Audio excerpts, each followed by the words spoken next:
Jeff Keicher, 70th District, which represents parts of DeKalb, Kane, and McHenry County.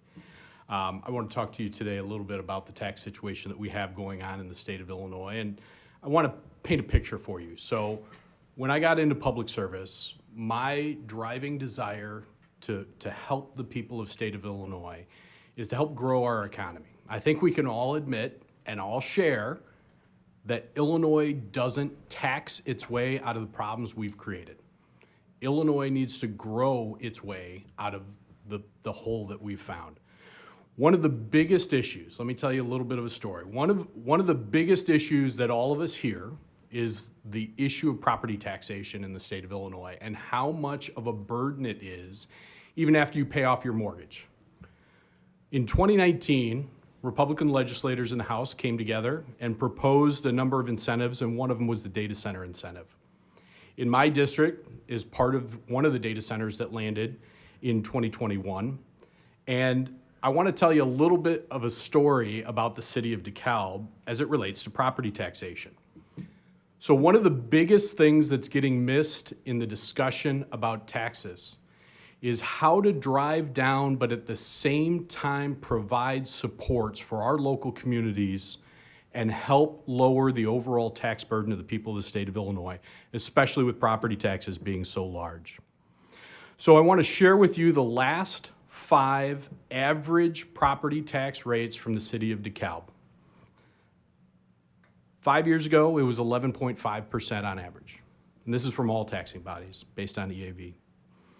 Dropped to 11.1 the next year, 10.1 the year after that, 9.5 the year after that, and 7.9 in the current year. In a matter of 5 years, they've dropped the tax rate from 11.5% to 7.9%. The people of DeKalb have seen their property tax bills each year go down. That's what Illinoisans want. That's what Illinoisans expect. And how did they do this? Through the enterprise zone structure and through the abatement structure that the property taxing units in DeKalb County put together and allowed a hyperscale data center to arrive there. It has not only lowered the property taxes, but provided additional funds to the city to deploy and grow their first responders, to build an additional fire station. You look at the schools, DeKalb just opened an additional school.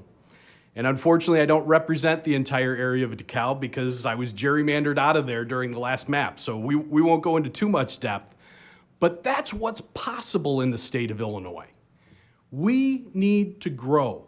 We need to look at the tax regimen that's currently being proposed by our governor.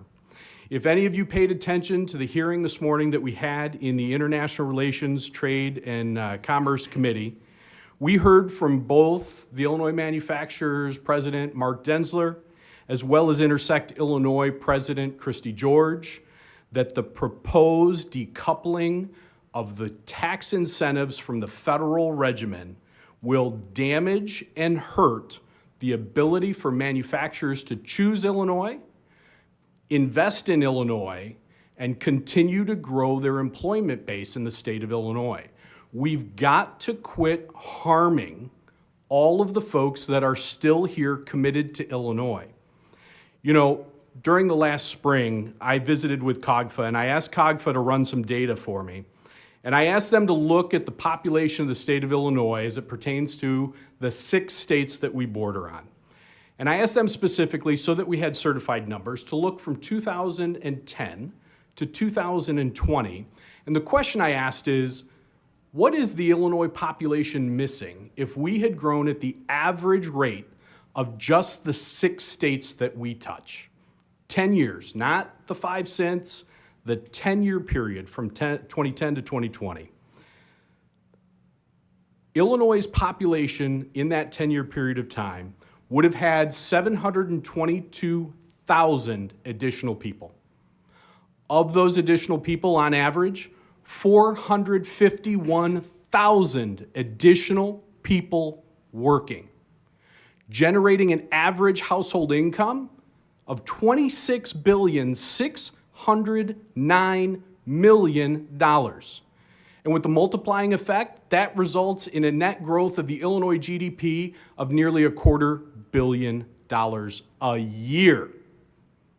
And because of the policies that continue to chase Illinoisans away, which are the nickel and dime taxes currently being proposed by the governor and Democrats, we are going to continue to see fewer and fewer people left to hold the burden, paying more, and developing an exit strategy from Illinois. And that's what we need to change. We need to make it easier for Illinoisans to choose to stay by helping them reduce their tax burden. And I can't understand why my Democrat colleagues cannot get that through their head.